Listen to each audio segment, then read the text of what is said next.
When Navy SEAL Brian returned from his final deployment, he expected to inherit his family ranch.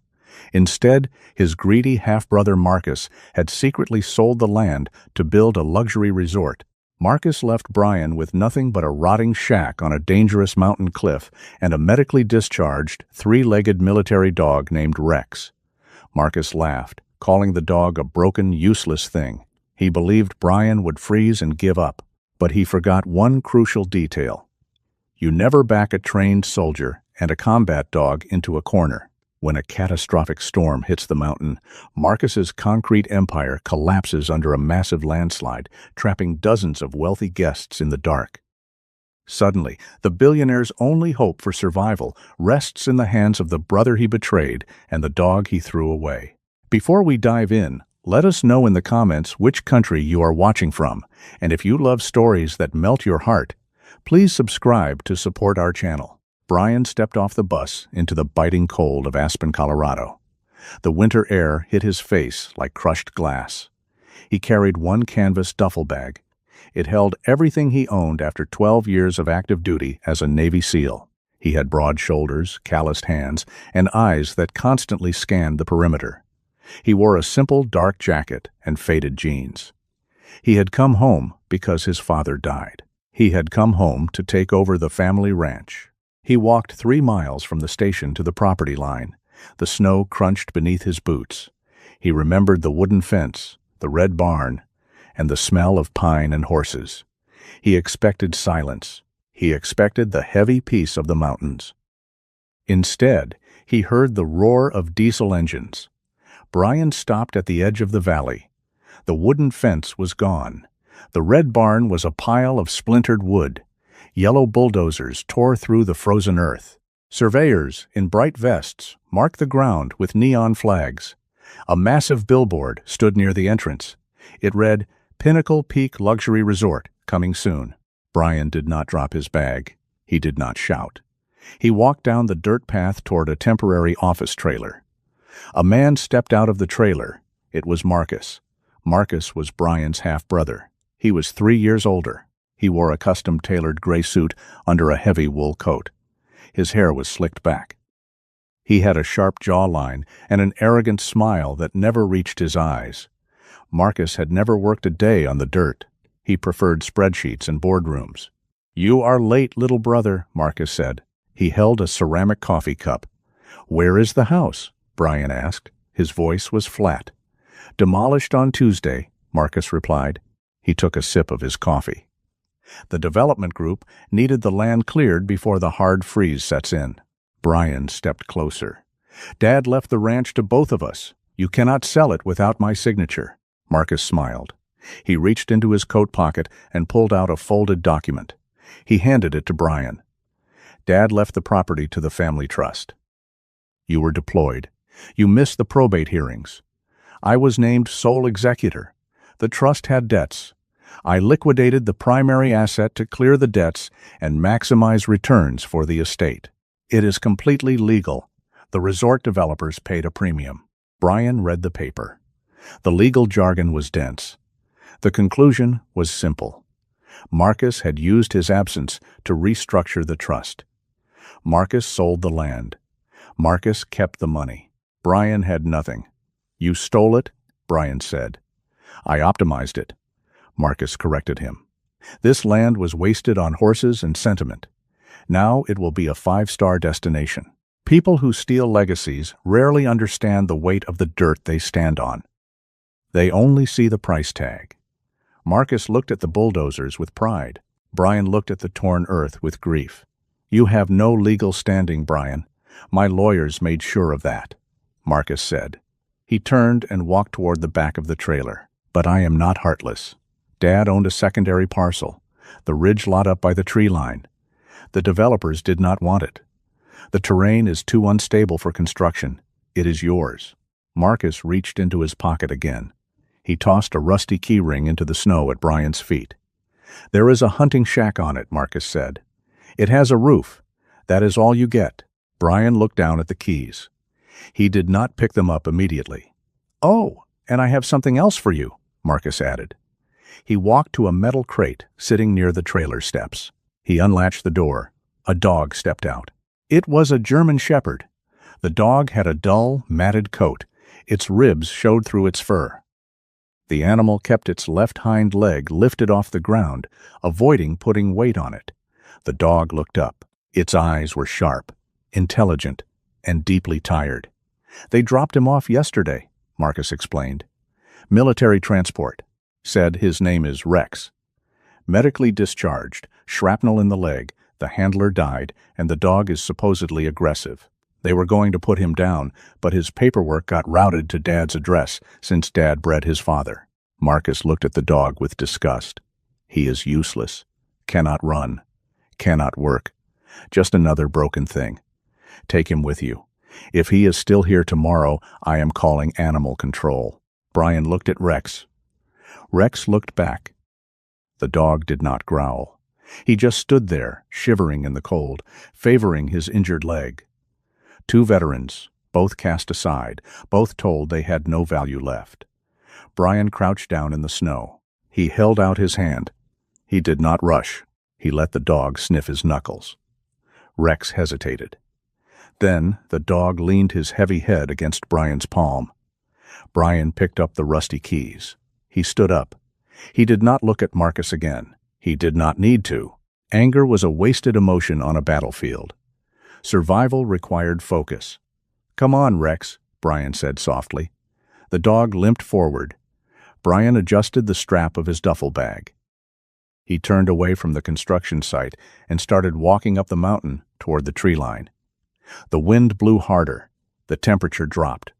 The ridge lot was steep and barren. The shack Marcus mentioned was miles away, hidden in the dense pine forest. Marcus watched them go. He laughed quietly. He went back inside his heated trailer.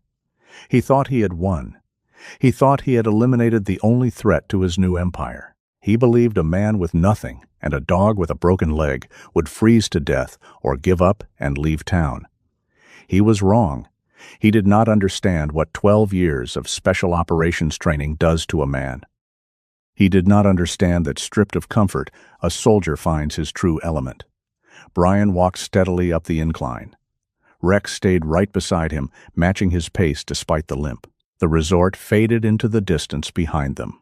The noise of the engines was replaced by the sound of the wind in the pines. The sun began to set, casting long, cold shadows across the snow.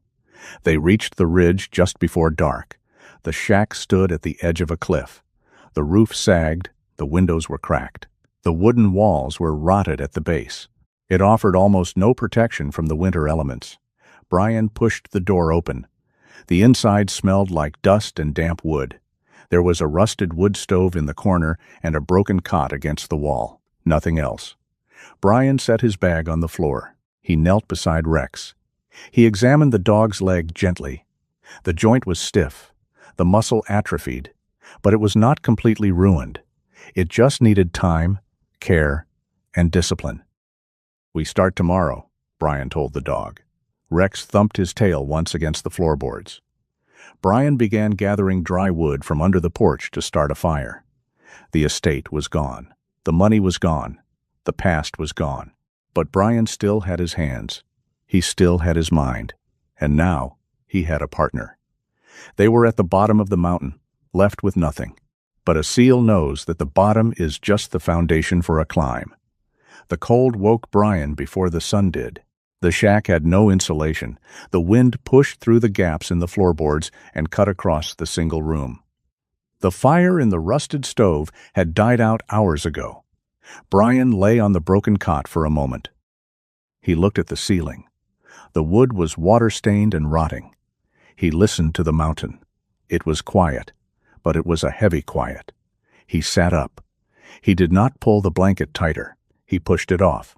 A Navy SEAL learns early that comfort is a liability. You do not wait for the environment to warm up. You force your body to generate the heat. Brian put his boots on. He looked at the corner of the room. Rex was curled into a tight ball on an old piece of canvas. The dog was shivering. His breath plumed in the freezing air. Brian walked to the stove. He cleaned the ash. He laid small pieces of dry pine over crumpled paper. He struck a match. The fire caught. He added larger pieces of wood until the metal of the stove began to radiate heat. He did not go to the dog right away. He established the baseline first: heat, shelter, security. Then he walked over to the canvas. Rex lifted his head. The dog did not wag his tail. He watched Brian with careful eyes. Brian knelt. He reached out and placed his hand firmly on the dog's neck. He did not pet him like a house dog. He touched him like a soldier. "Time to work," Brian said. "People believe healing requires comfort. They are wrong. Healing requires purpose. It requires motion when sitting still is easier. A body at rest forgets how to fight." Brian knew this because the military had rebuilt him twice. Now, he had to rebuild the dog. Brian moved his hands down Rex's back, feeling the spine, the ribs, and the muscle tone. He reached the left hind leg. Rex flinched. The dog pulled the leg away and let out a low growl. Brian did not pull his hand back. He held his ground. He applied steady, gentle pressure to the joint. The leg was a mess of scar tissue. Shrapnel had torn through the muscle bellies. The veterinarians had saved the limb, but they had not saved the function. The military saw a liability. Brian saw atrophy. The muscle had shrunk because the dog refused to use it. The pain created fear, and the fear created weakness. Brian began to massage the scar tissue. He used his thumbs to break up the stiff fascia. It hurt. Rex bared his teeth. Brian looked the dog directly in the eyes. "Steady," Brian commanded softly. Rex held his gaze. The dog's breathing slowed. He stopped pulling away. He accepted the pain because he understood the authority behind it. For 20 minutes, Brian worked the leg. He moved the joint through its limited range of motion. He flexed the paw. He extended the knee. When he finished, he stood up. "Outside," Brian said. Rex struggled to stand. He hopped on 3 legs toward the door. Brian opened it. The morning air was brutal. The snow from yesterday had frozen into a hard crust. Brian walked out. Rex followed. They started a routine. The routine was the only thing that kept the cold from winning. Wake up, build the fire, massage the leg, walk the perimeter. For the first 5 days, Rex only walked 50 yards before sitting down in the snow. Brian did not carry him back. He waited. He stood in the freezing wind until Rex decided to stand up and walk back on his own. By day 10, 50 yards became 200. Brian started forcing Rex to walk on uneven ground. He made the dog step over fallen branches. Every time Rex tried to lift the injured leg and hop, Brian stopped walking. He waited until Rex put the paw down. The progress was slow. It was ugly, but it was progress. They ate cheap rice and canned beans. Brian spent his dwindling cash at a small supply store in the valley, avoiding the resort side of the mountain. He bought high-protein dog food. He fed Rex before he fed himself. The dog's coat slowly lost its dullness. The ribs stopped showing. The eyes grew sharper. On the 14th day, the sky turned the color of bruised iron. The wind died down completely. The temperature plummeted 15 degrees in an hour. Brian was outside chopping wood. He knew the signs. A major front was moving in. A whiteout blizzard was hours away. He swung the axe, splitting a thick log in 2. Rex was sitting on the porch. Suddenly, the dog stood up. Rex did not look at Brian. He looked toward the deep woods to the north. His ears pinned forward. The hair on his spine stood up. He let out a sharp bark. Brian stopped chopping. He looked north. He saw nothing but dense pine trees and gray shadows. Rex limped off the porch. He put his nose to the frozen ground. He moved past the woodpile. He looked back at Brian. The dog barked again. It was a specific sound. It was the alert bark of a working dog who had found a scent. Brian dropped the axe. He grabbed his coat, a heavy flashlight, and a coil of rope from inside the shack. He ran out and followed the dog. Rex moved faster than he had in 2 weeks. He forced weight onto his bad leg, ignoring the limp. The scent was pulling him forward. Brian stayed right behind him. They pushed through thick brush and deep snowdrifts. The terrain grew steeper. The first flakes of snow began to fall. They tracked for a mile. The wind picked up, erasing the tracks behind them. If they went too far, they would not find their way back. Brian knew the risk. He trusted the dog. Rex stopped at the edge of a ravine. He barked aggressively down into the steep drop. Brian moved to the edge. He looked down. 30 feet below, lodged against a dead tree, was a person. Brian tied the rope around a sturdy pine. He rappelled down the snowy embankment. He reached the bottom. It was a young man named David. He was 20 years old. He wore a lightweight nylon jacket and running shoes. His face was pale. His lips were blue. His right ankle was swollen to the size of a grapefruit. He was shivering uncontrollably. David had wandered off the marked trails from the valley. He had fallen. He was dying of hypothermia. "Look at me," Brian said. He grabbed David by the shoulders. "You are going to live, but you have to move." Brian did not waste time. He hoisted David up. He used the rope to drag and push the young man up the steep embankment. It took 20 minutes of brutal physical exertion. When they reached the top, the snow was falling heavily. Visibility was dropping to zero. The whiteout had arrived. Brian could not see the trees 10 feet away. He could not see the path back to the shack. He looked at Rex. The dog was covered in snow, panting heavily. "Find home, Rex," Brian ordered. Rex put his nose down. The dog did not hesitate. He moved forward into the blinding white wall of snow. Brian threw David's arm over his shoulder and followed the dog. They walked blind. The wind screamed in their ears. The cold gnawed at their bones. Brian only watched the dog's tail ahead of him. 40 minutes later, the dark shape of the shack appeared through the snow. They got inside. Brian secured the door. He dragged David to the cot and piled every blanket over him. He stoked the fire until the stove glowed red.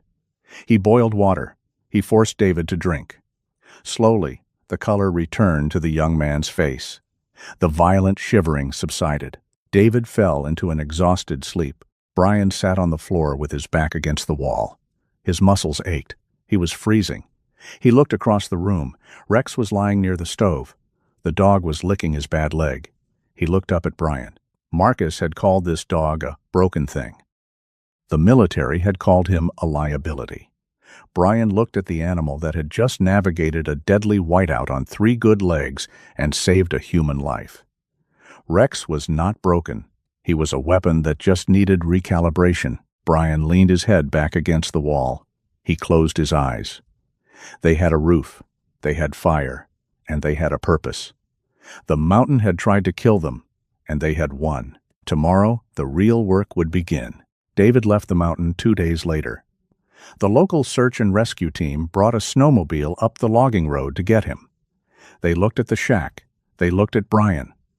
They did not ask questions. Men who survive blizzards in uninsulated cabins usually want to be left alone. Before David rode away, he looked at Rex. The dog sat on the porch, favoring his left leg, watching the snowmobile. David handed Brian a folded piece of paper. It was a check for $5,000. David said his father owned a software company. He said the money was for the dog. Brian put the check in his pocket. He did not say, "Thank you." He just nodded. Brian looked at the check that night by the light of the wood stove. $5,000 bought food, firewood, and winter gear. It did not buy a future. A man without a mission is just waiting to die. Brian needed a mission. He looked at Rex. The dog had tracked a dying man through a blizzard on 3 legs. The military called him broken. Brian knew better.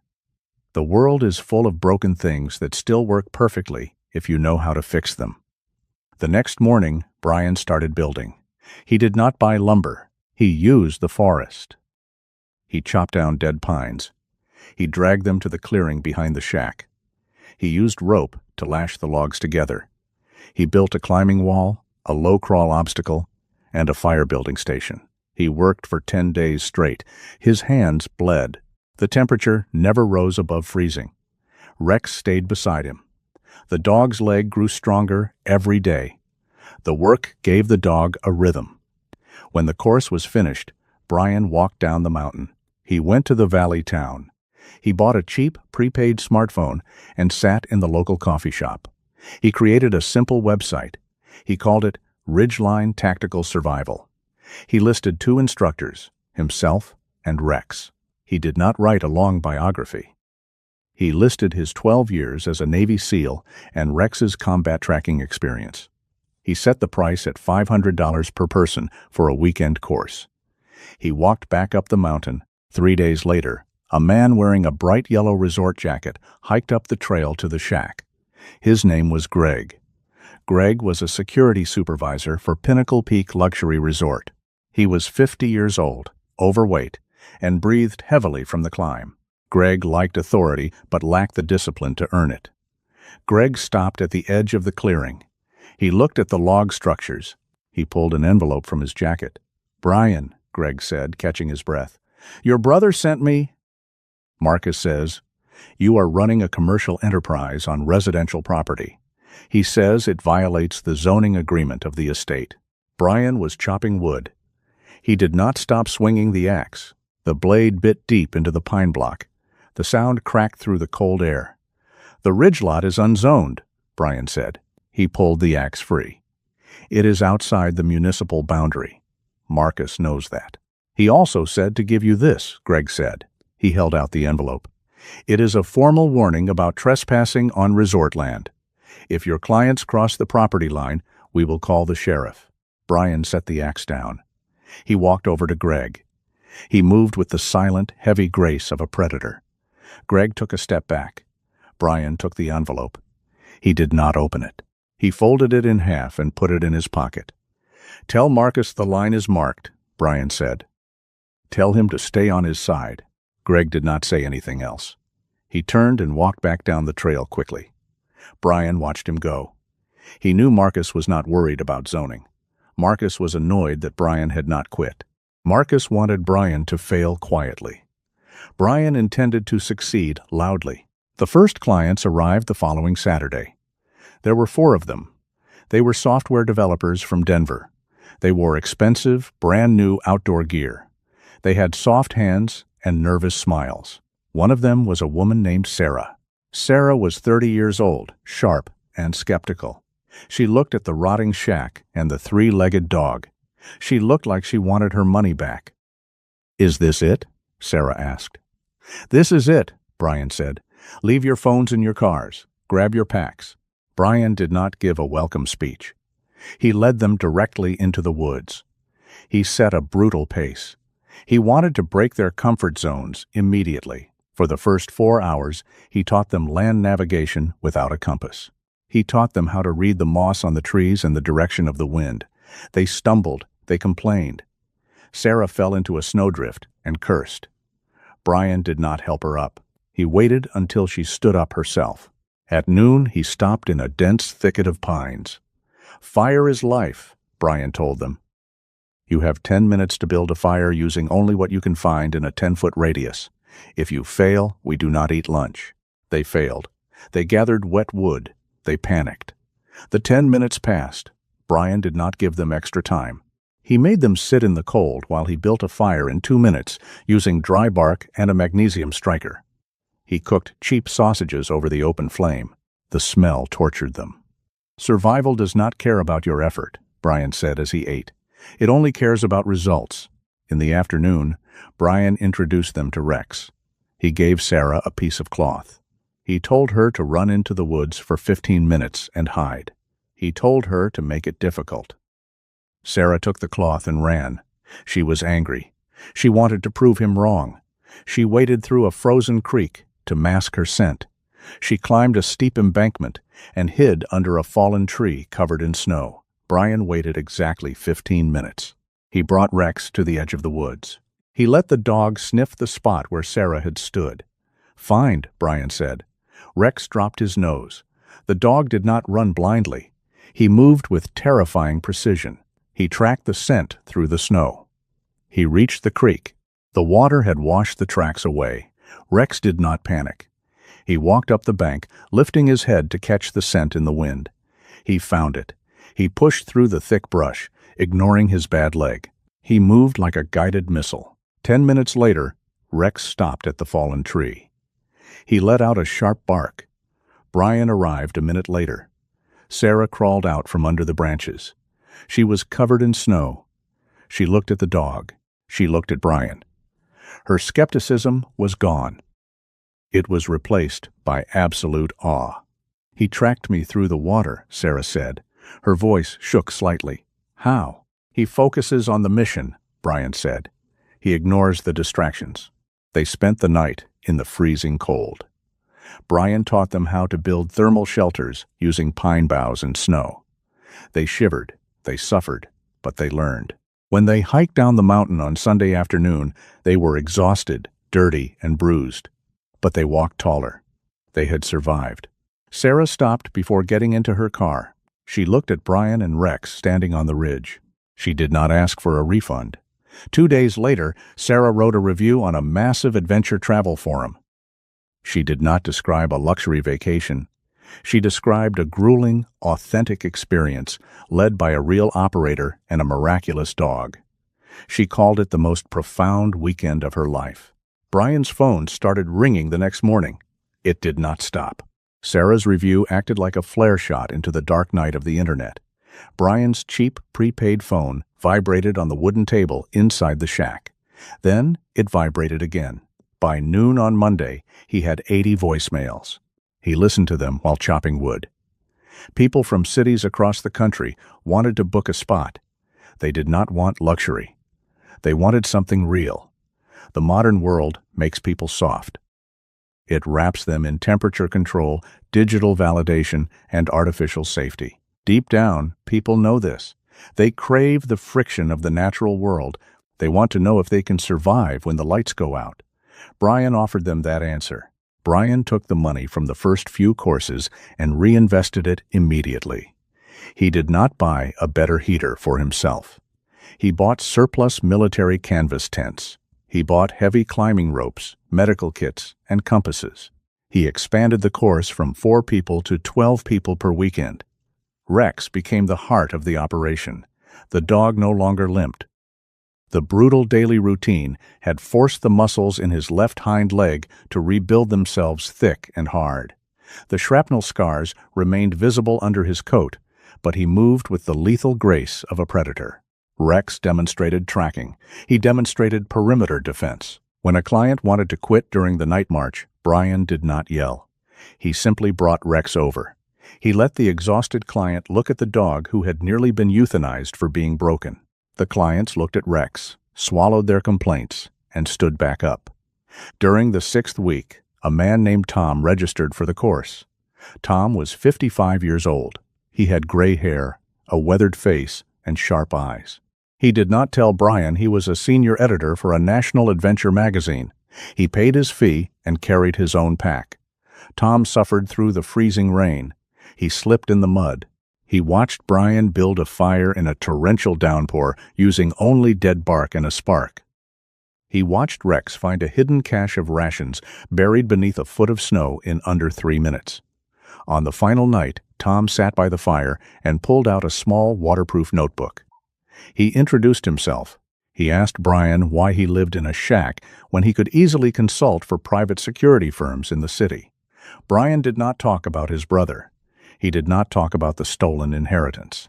He looked at Rex resting by the flames. "Broken things just need a mission," Brian said. "The military threw him away. My family threw me away. We just found a place where the rules are honest." This is the truth about human nature. The world often discards what it does not understand. True leaders find the hidden utility in the discarded and forge it into something unbreakable.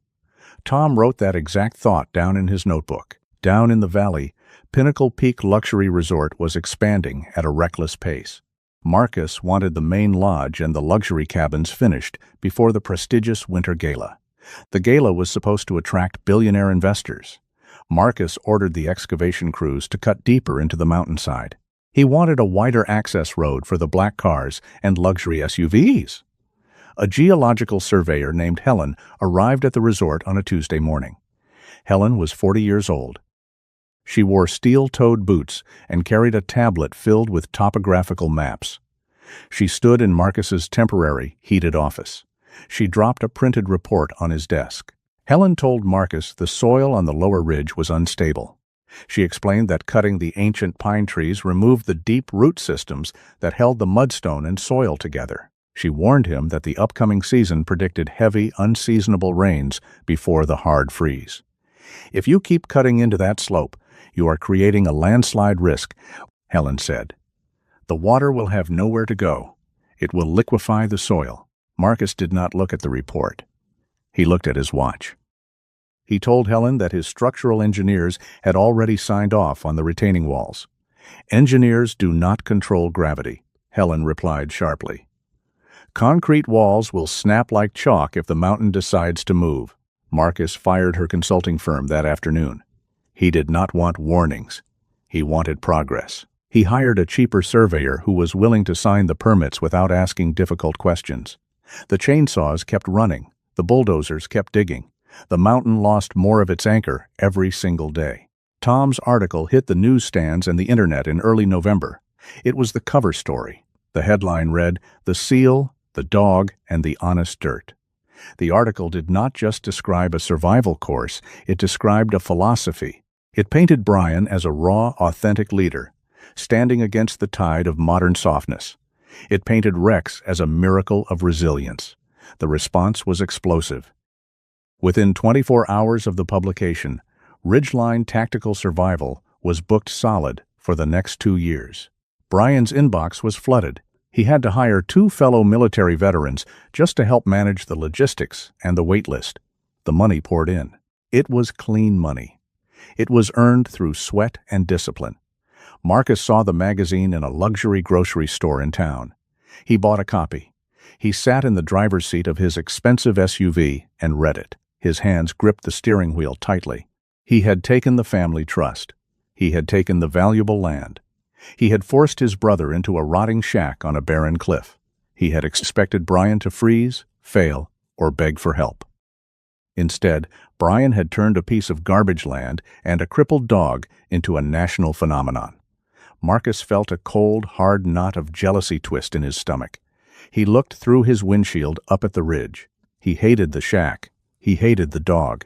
Most of all, he hated that his brother did not need him.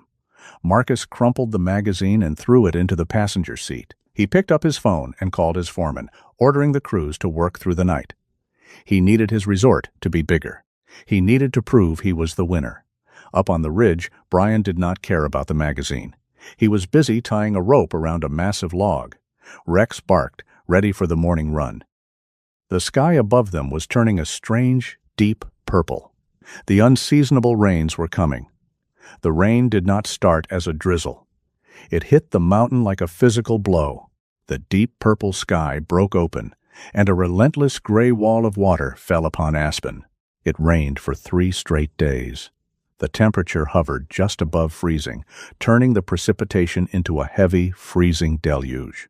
Brian sat inside the shack. The old roof leaked in 4 places. He placed metal buckets under the drips. The rhythmic sound of water hitting metal echoed in the small room. Rex lay near the wood stove. The dog was restless. His ears twitched at every gust of wind. Brian put on his heavy canvas raincoat. He opened the door and stepped outside into the storm. The ground beneath his boots felt wrong. Usually, the mountain soil absorbed the rain. The deep roots of the ancient pines drank the water and held the earth firm. But the lower ridge had been stripped of its trees. The natural drainage was destroyed. The water pooled into thick, unstable mud. Mountains do not give warnings with words. They speak in mud, shifting rocks, and the unnatural silence of wildlife. A smart man listens. A greedy man talks over it. Brian walked along the edge of the tree line. He looked down toward the resort. The massive excavation cuts that Marcus had ordered were completely exposed to the rain. The freshly poured concrete retaining walls looked clean, but Brian saw the truth. Water was cascading over the tops of the walls. Deep fissures were forming in the soil just behind the concrete. Gravity and water were a lethal combination. Brian walked back to the shack. He picked up his prepaid phone. He had a group of 8 clients scheduled to arrive the next morning.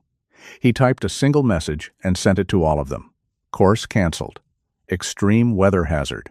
Full refunds issued today. He did not hesitate. He did not care about the lost revenue. Survival is about mitigating unnecessary risk. A dead client cannot learn how to start a fire. Brian knew that nature always collected her debts. The resort was a massive debt waiting to be called in. He looked at Rex. "Stay," Brian commanded. The dog whined softly but laid his head down on his paws. Brian pulled his hood up and started the long hike down the mountain. The trail was treacherous. Mud slid over the rocks. Brian kept his balance, reading the terrain with the cold calculation of a soldier. He reached the valley floor. Pinnacle Peak Luxury Resort was a hive of frantic activity despite the storm. Massive white event tents flapped violently in the wind. Delivery trucks idled near the loading docks.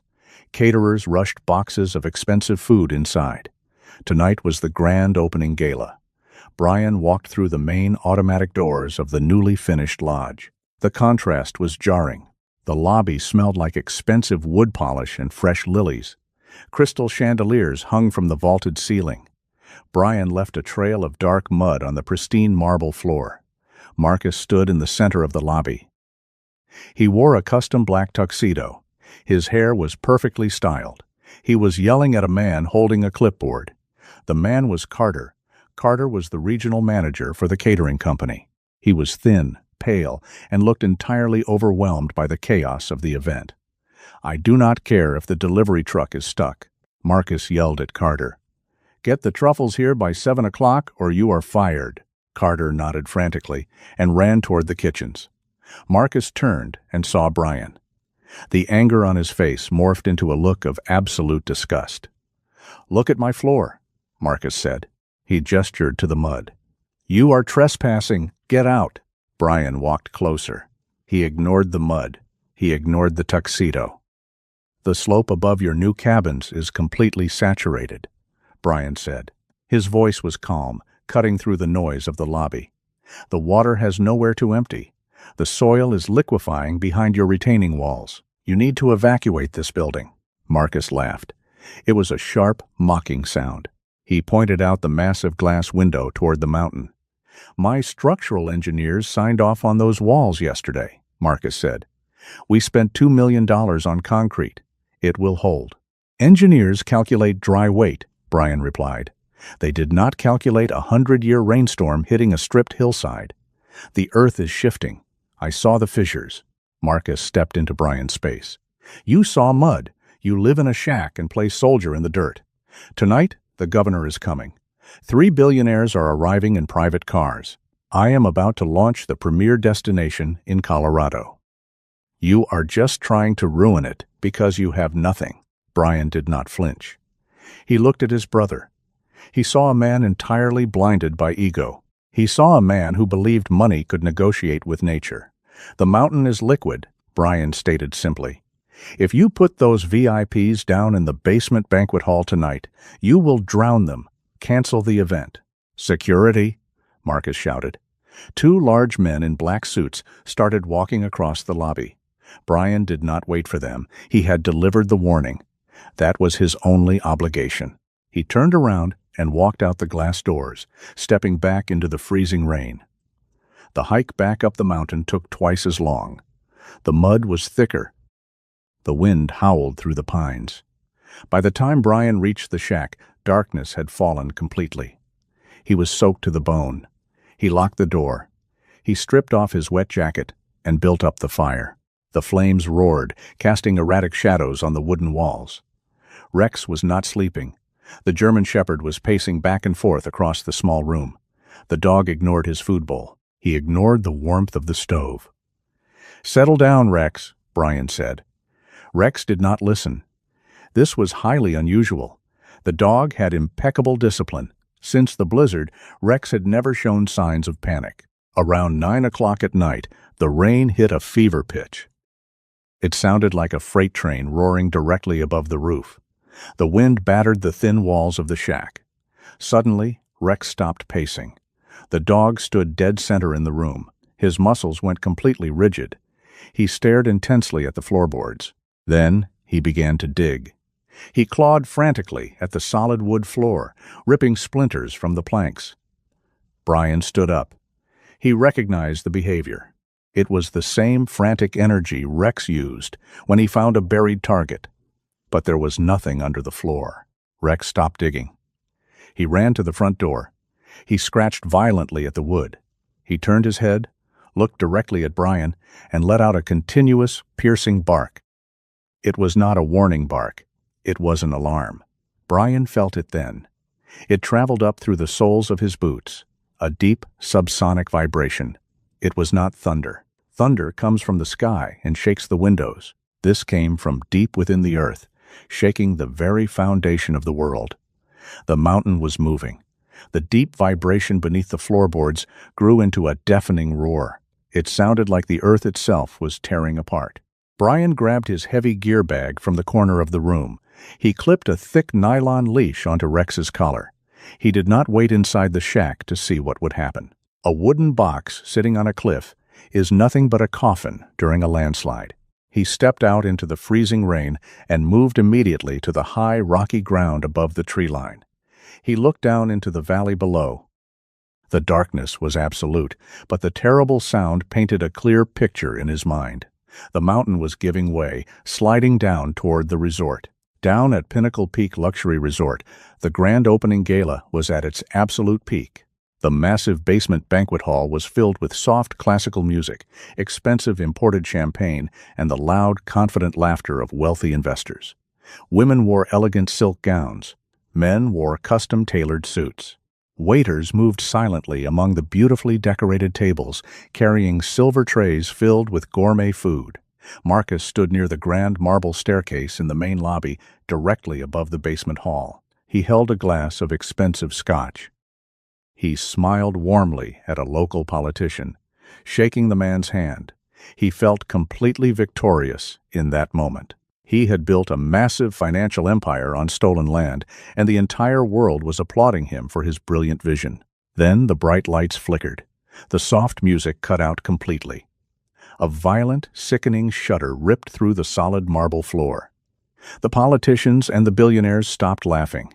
The heavy crystal chandeliers swayed wildly overhead, smashing into each other. A low, grinding noise echoed from the back of the luxury lodge. It was the terrifying sound of $2 million worth of reinforced concrete failing completely under impossible pressure. The retaining walls snapped like dry twigs. Millions of tons of liquefied soil, massive granite boulders, and uprooted ancient pine trees slammed into the back of the resort with the force of a moving freight train. The impact shattered the reinforced glass windows in a single instant. A black, freezing wave of mud and debris flooded directly into the pristine lobby. It carried away heavy wooden furniture, expensive bronze sculptures, and screaming people. Marcus was thrown backward violently against the grand staircase railing. The cold, thick mud filled his mouth and lungs. He gasped wildly for air, grabbing the solid wooden banister as the flood of earth rushed past him, threatening to pull him under. The main lodge groaned under the immense weight of the mountain. The floor buckled upward. The mud did not stop in the lobby. It poured heavily down the grand staircase, acting like a dark, suffocating waterfall. It crashed directly into the basement banquet hall below.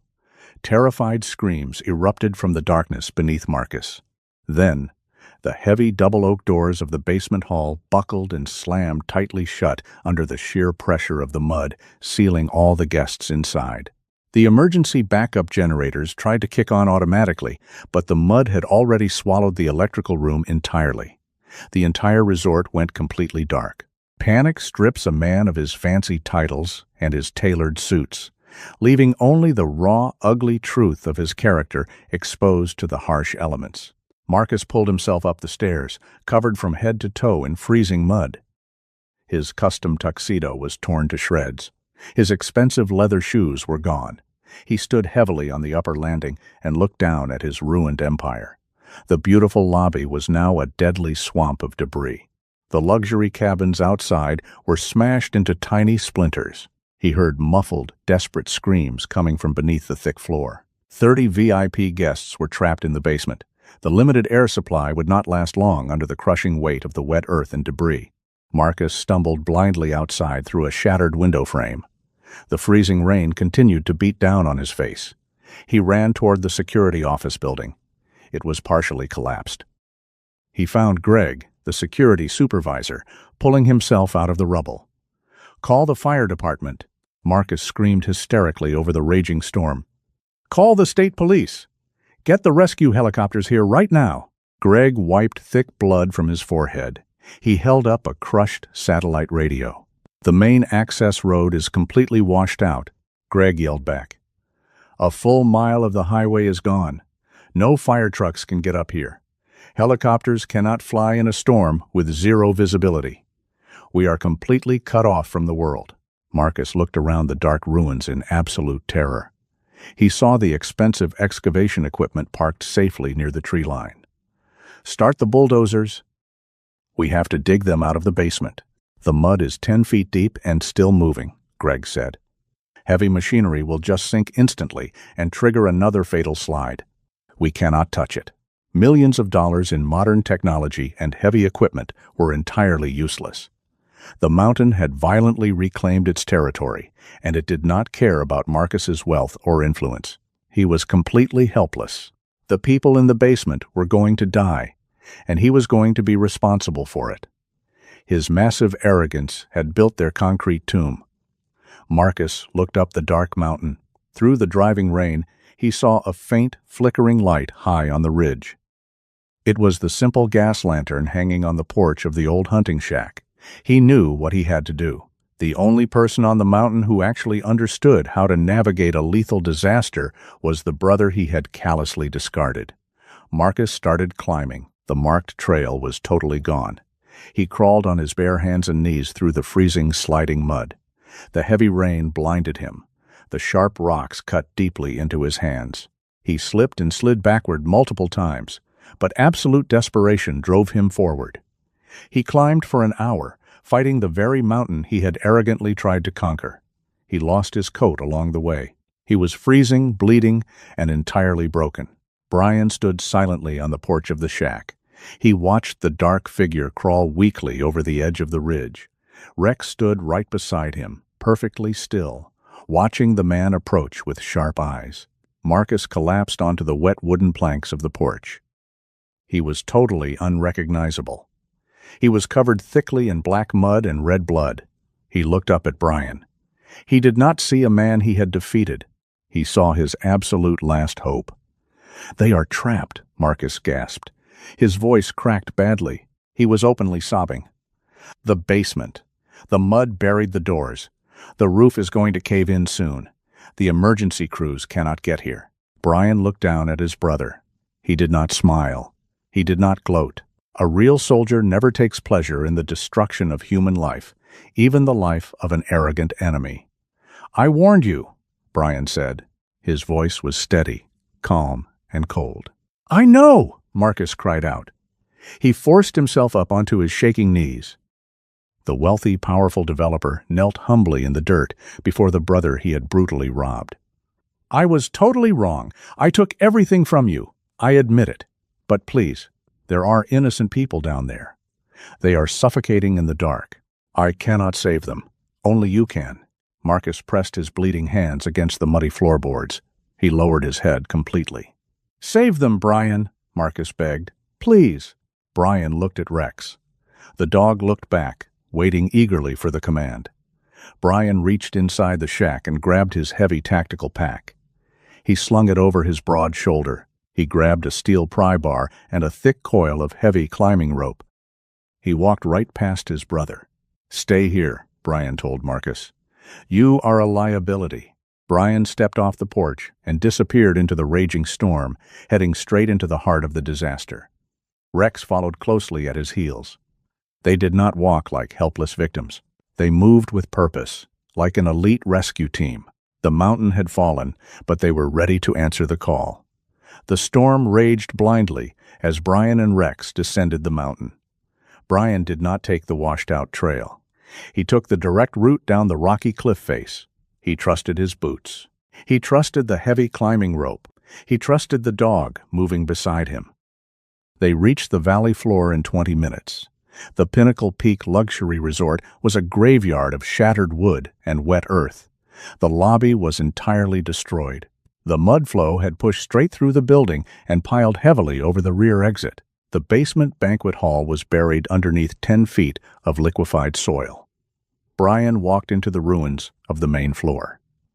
The silence beneath the howling wind was unnatural. The earth does not care about the wealth of the men it buries. In the dark, a billionaire and a beggar share the exact same value. Nature only respects survival. Brian stopped above the approximate location of the basement doors. The mud was too thick to dig through by hand. Heavy machinery would trigger another collapse. He needed a precise entry point. He looked at Rex. "Find them," Brian commanded.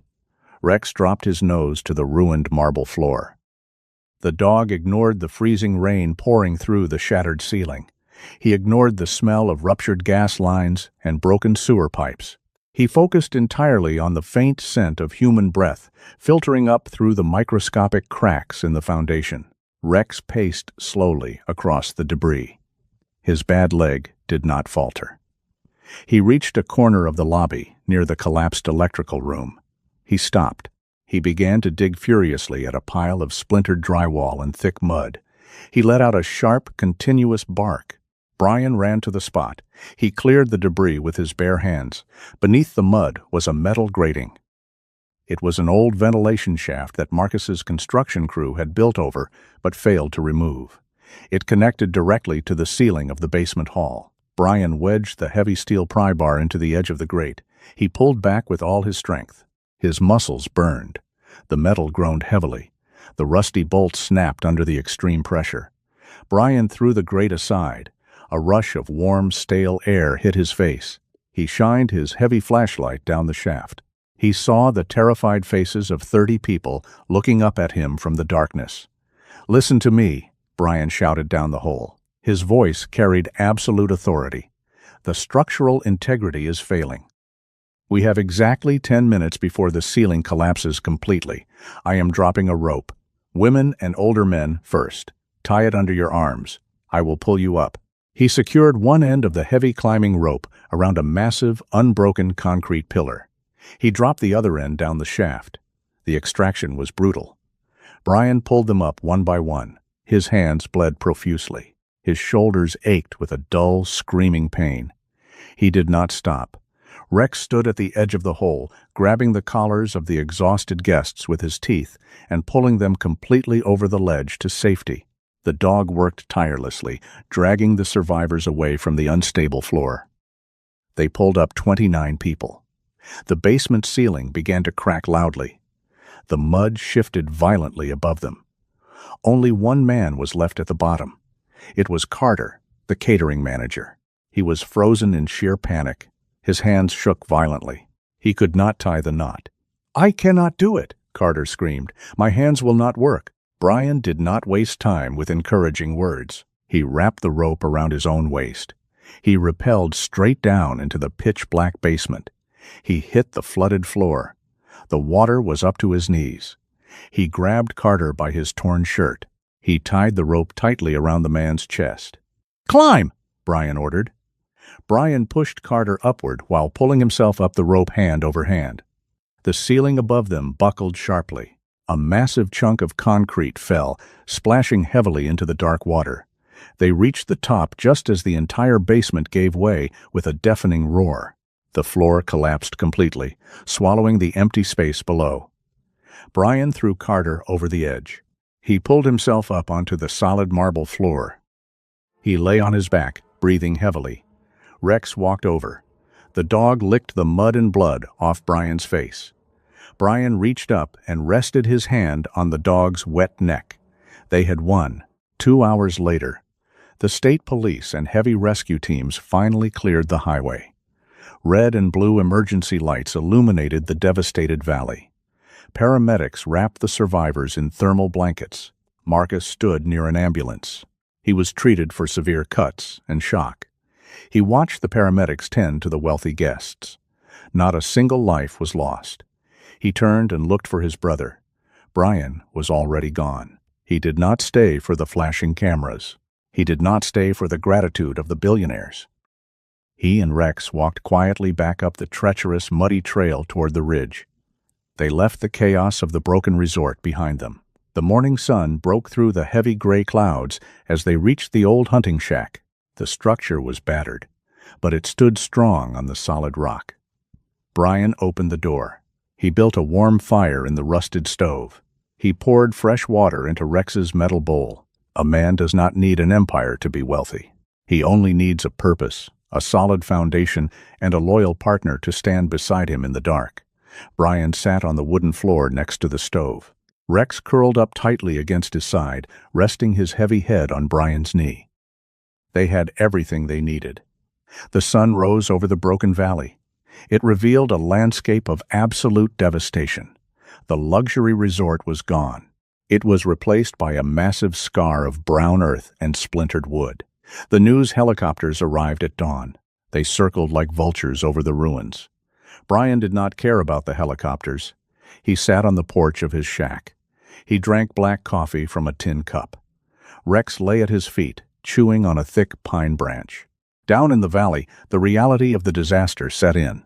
The rescue was a miracle, but the financial ruin was absolute. State inspectors arrived by noon. They looked at the shattered retaining walls. They looked at the forged geological reports. Marcus did not have answers. He sat in the back of an ambulance, covered in dry mud. He was not a king anymore.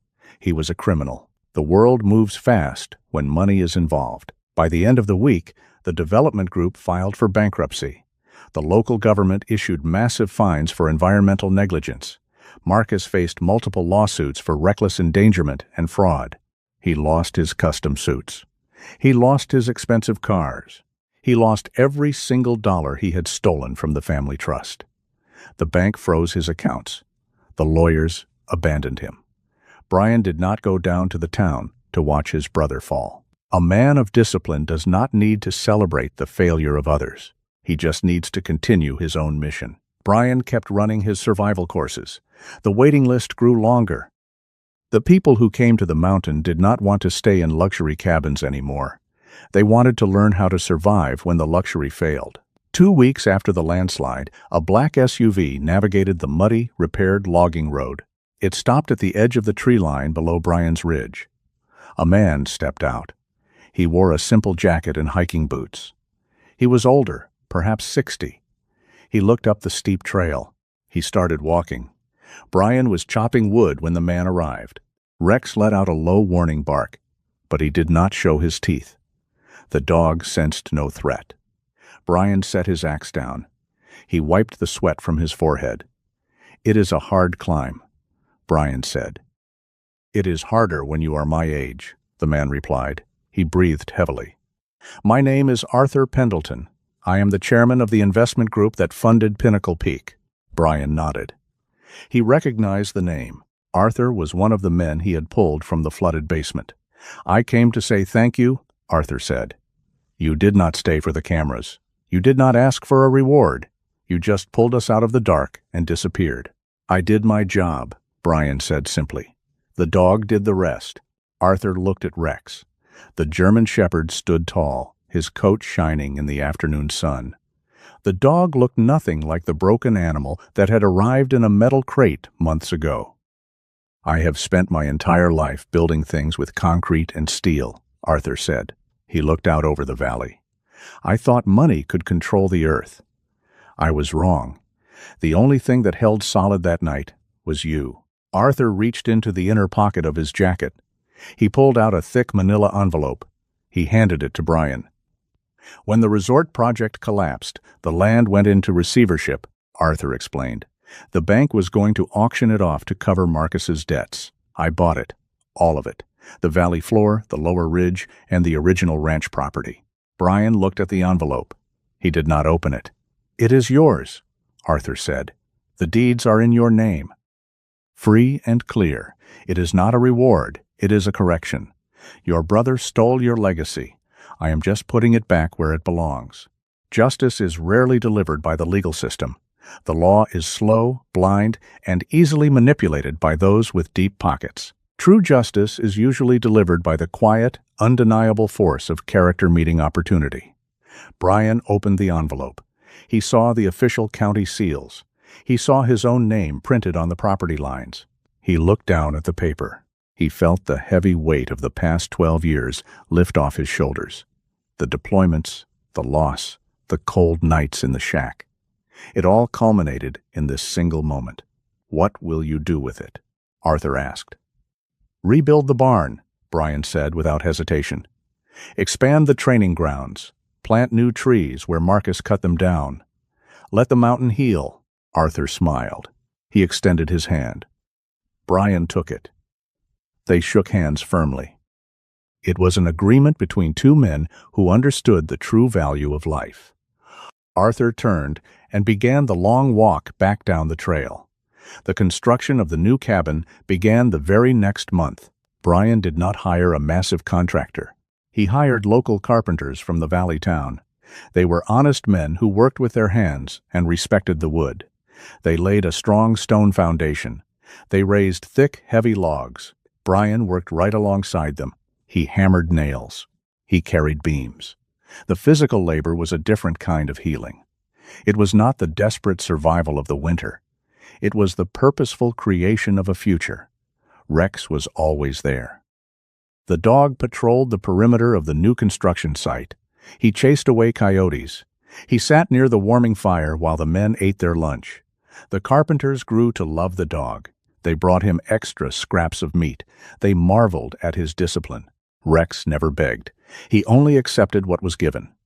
By late spring, the snow melted completely, revealing the bright green grass of the pasture. The new cabin was finished. It had a wide front porch and a sturdy metal roof. Brian built a new red barn in the exact spot where the old one had stood. He bought 2 young horses. The ranch was coming back to life.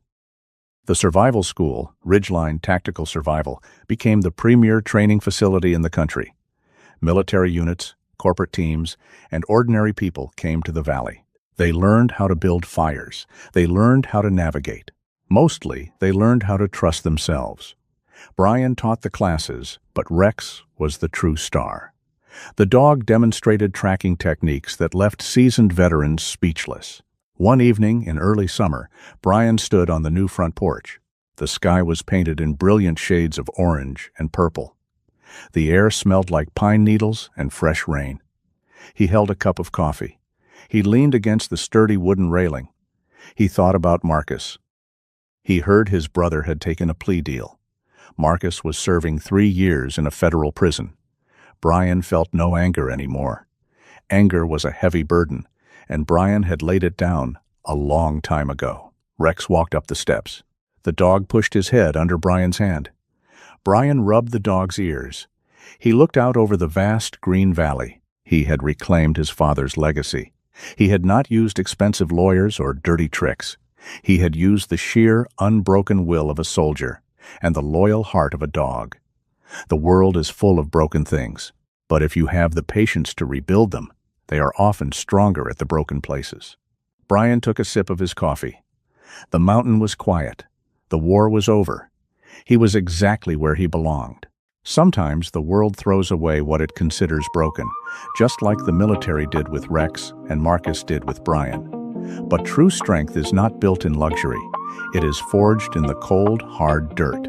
I believe that when the ultimate storm arrives, it is never the money or the concrete that holds firm. It is the unbreakable bond between a loyal heart and a disciplined mind.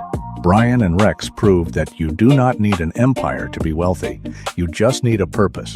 May God bless you with the resilience to rebuild when life tears down your walls, and may He always provide a loyal companion to stand by your side in the darkest storms. If you believe that true character is built on a solid foundation, please comment Amen below. If this story inspired you, please like this video, share it with your friends and family, and subscribe to our channel for more powerful stories of survival, redemption, and unbreakable bonds.